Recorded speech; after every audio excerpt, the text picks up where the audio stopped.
আদি আমার কিচ্ছু ভালো লাগছে না। তুমি তো কাজে বেরিয়ে যাও, রোজ আমাকে একা একা তাহলে আমি কি করব?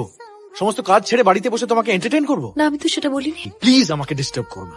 এত বড় সম্পত্তি রয়েছে, এখানে তো শুধু তুমি আর আমি থাকি। প্লিজ আমাকে ডিস্টার্ব করো। আমি তোমাকে ডিস্টার্ব করেছি? করো না, কেন করো না? করো না আমায় ডিস্টার্ব।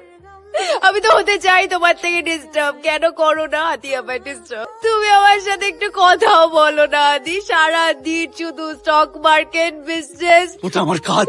তোমার যা খুশি তুমি করো। Do anything you want, just leave me alone. You have left me alone. Do you remember when was the last time তুমি আমায় নিয়ে কোথাও ঘুরতে গেছিলে? আমরা কবে একটু কোয়ালিটি টাইম স্পেন্ড করেছিলাম, মনে আছে তোমার? তোমার তো এটাও মনে নেই যে লাস্ট আমরা কবে আদর করেছিলাম। আপনি কি আমাকে চেনেন? আপনি অচেনা মেয়েদের ছবি আঁকেন, এটুকুও জানেন না যে তার জন্য পারমিশনটা নিতে হয়। আমি তো আপনাকে ডিস্টার্ব করিনি। মোবাইলেও আপনার ছবি তুলে নিজে স্টোর করে রেখে দেবো। নিজের মনে এখানে ছবি আঁকছিলাম বসে।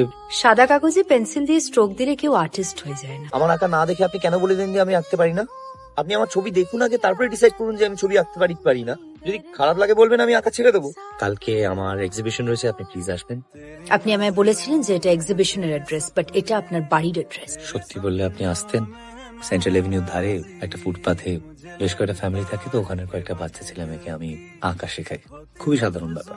সাধারণ না অসাধারণ সেটা তো জাজ না করে বলতে পারবো না। আপনি যাবেন?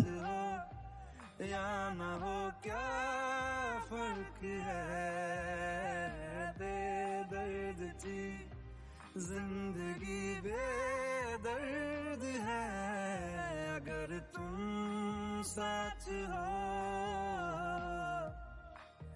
अगर तुम আমি ম্যারিড।